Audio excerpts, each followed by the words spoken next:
సుమన్ టీవీలో మీ business promotions కోసం ఈ కింది నెంబర్ను సంప్రదించగలరు.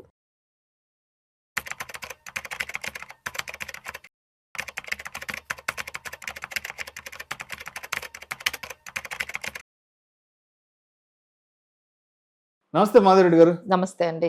మాధవరెడ్డి గారు, మనకి ఇప్పుడు రకరకాల ఇన్వెస్ట్మెంట్ ఆప్షన్స్ ఉన్నాయి. కొంతమంది ఈక్విటీ ఇన్వెస్ట్మెంట్స్ పెడుతుంటారు, గోల్డ్ ఇన్వెస్ట్మెంట్స్ పెడుతుంటారు. ఎక్కువ భాగం మంది 60% వరకు రియల్ ఎస్టేట్ లో ఇన్వెస్ట్ చేస్తుంటారు.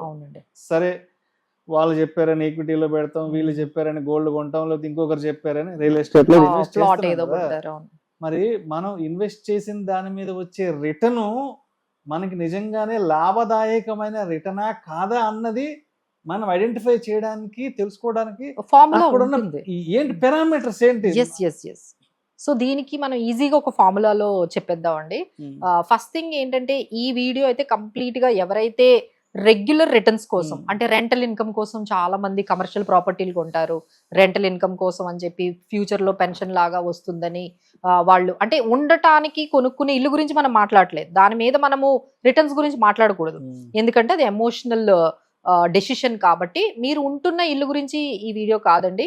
మీరు ఇన్వెస్ట్మెంట్ పరంగా దాని మీద రెగ్యులర్ రిటర్న్స్ కావాలి, లేకపోతే దాని మీద రెగ్యులర్ ఇన్కమ్ కావాలి అని చెప్పి, మన రిటైర్మెంట్ టైంలో మనకి రెంట్లు వస్తే బాగుంటది, ఎవ్రీ మంత్ మనకి ఇంత రెంట్ వస్తే మనం చక్కగా మన రిటైర్మెంట్ అంతా కూడా అయిపోతుంది అని ఆలోచించి ఈ రియల్ ఎస్టేట్ లో ఇన్వెస్ట్మెంట్ గా రెగ్యులర్ ఇన్కమ్ గా పెట్టుకునే వాళ్ళకి మాత్రమే ఈ ఫార్ములా అనేది సూట్ అవుతుందండి. అది ఏమైనా మీకు కమర్షియల్ ప్రాపర్టీ అవ్వచ్చు, లేదు రెంటల్ రెసిడెన్షియల్ ప్రాపర్టీ అవ్వచ్చు. అంటే నేను రీసెంట్ గా ఈ మధ్య కాలంలో మా క్లయింట్స్ దగ్గర నుంచి నేను వింటుంది ఏంటంటే, మేడం మాకు ఊర్లో ఒక పొలం ఉంది, అది ₹1,00,00,000 విలువ చేస్తుంది, సంవత్సరానికి 20,000 వస్తుంది కౌలు.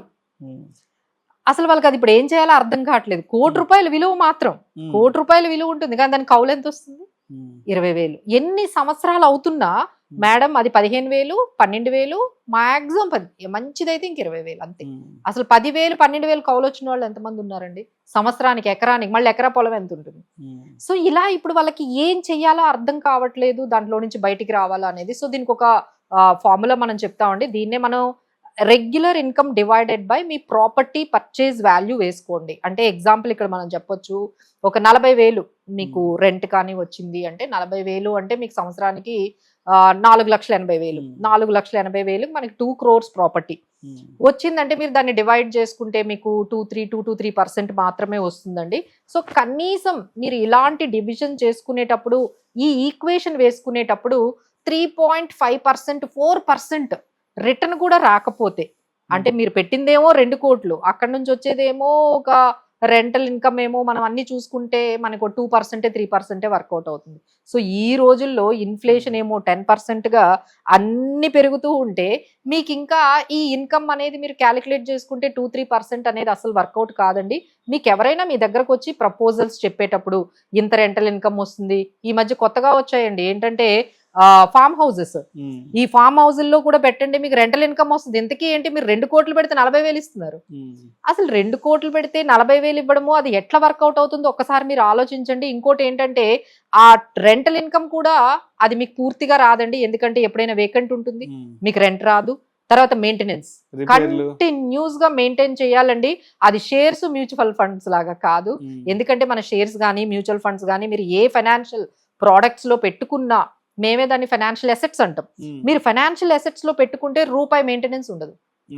ఫైనాన్షియల్ అసెట్స్ లో మీకు ఏముందండి మెయింటెనెన్స్ కాస్ట్? ఏమీ ఉండదు కదా. అదే మీరు రియల్ ఎస్టేట్ లో పెట్టుకుంటే ప్రాపర్టీ ట్యాక్స్లు కట్టాలి. అది ఎవ్రీ ఇయర్ గవర్నమెంట్ ఎలా పెంచుతుందో మీకు తెలుసు కదండి. చాలా ప్రాపర్టీ ట్యాక్స్లు పెరిగిపోయాయి, అవన్నీ ఓనరే కట్టాలి, మీరే కట్టాలి. ఆ తర్వాత మెయింటెనెన్స్, ఇప్పట్లో ఉన్న ప్రతి కూడా చాలా కాస్ట్ అయిపోయింది. మీరు ఏదైనా చిన్న రిపేర్ చేయించాలంటే ఎంత అవుతుందండి?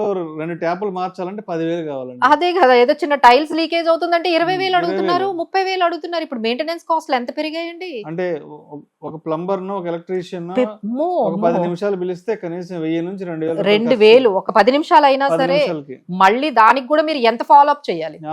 ఆ మెయింటెనెన్స్ అన్ని కూడా మీరు పెద్దవాళ్ళు అయిపోయిన తర్వాత చాలా మంది మెయింటైన్ చేయలేక దాన్ని అసలు అంటే కాస్ట్లు ఎక్కువ అవుతున్నాయి, దాని మీద మీ ఎఫర్ట్స్ కూడా ఎక్కువ పెట్టాలి. మెయింటైన్ చేయాలి అంటే వాళ్ళని పిలిపించాలి, వాళ్ళంతా మీరేమో ఒక ఊర్లో ఉంటారు. ఈ మధ్య ప్రాపర్టీలు బెంగళూరులో కొనేస్తున్నారు, వాళ్ళు ఎక్కడ ఉంటే అక్కడ కొనేస్తున్నారు. మీరు హైదరాబాద్ లో ఉంటారు, ప్రాపర్టీ బెంగళూరులో ఉంటుందండి.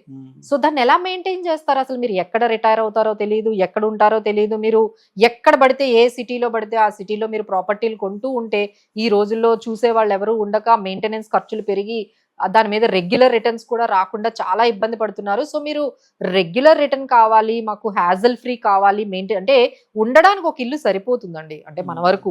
ఇంకా నెక్స్ట్ మీరు ఏదైనా ఇన్వెస్ట్మెంట్ పెట్టాలి అంటే రిటర్న్స్ కోసమే పెడతాం.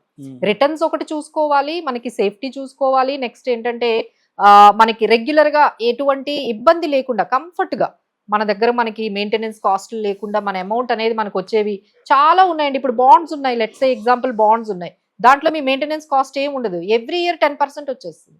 సేఫ్టీ ఉంది, రెగ్యులర్ రిటర్న్ వచ్చేస్తోంది, మీకు 10% వస్తుంది. సో ఇవన్నీ రియల్ ఎస్టేట్ లో ఉంటాయా? ఉండవు కదండి. సో ఇవేమీ లేకుండా మీకు ఈజీ అయినవి చాలా ఉన్నాయండి. So don't go behind the real estate. More and more real estate అయితే యాడ్ చేసుకోకుండా చాలా మంది ప్లాట్లు కొంటారు, దాని మీద ఏమొస్తుంది? దాని మీద ఎటువంటి రిటర్న్ రావట్లేదు. అమ్మాలి అంటే అవసరమైనప్పుడు ఎవరు కొనేవాళ్ళు కూడా లేరు. సో ఇలాంటి ప్రాబ్లమ్స్ చాలా మంది ఇప్పుడు మా దగ్గర రియలైజ్ అయ్యారండి. రియలైజ్ అయ్యి మేడం ఈ ప్రాపర్టీని అమ్మేద్దాం అంటే ఎవరు అసలు కొనడానికి కూడా లేరు అంటున్నారు. సో లిక్విడిటీ ఉండట్లేదు, చాలా ప్రాబ్లమ్స్ అయితే ఫేస్ చేస్తున్నారు. సో 1, 2 అంతేనండి. ఇంకా ఎక్కువ మీరు కొనుక్కోవాలి అంటే బెటర్ దాన్ రియల్ ఎస్టేట్ కన్నా మీకు స్టాక్ మార్కెట్ నచ్చలేదు, ఆ వాలటిలిటీ ఇష్టం లేదు, ఆ రిస్క్ అనేది ఇష్టం లేదంటే బాండ్స్ ఉన్నాయి కదండి, 10% ఇచ్చేస్తున్నాయి, రెగ్యులర్ గా వస్తుంది.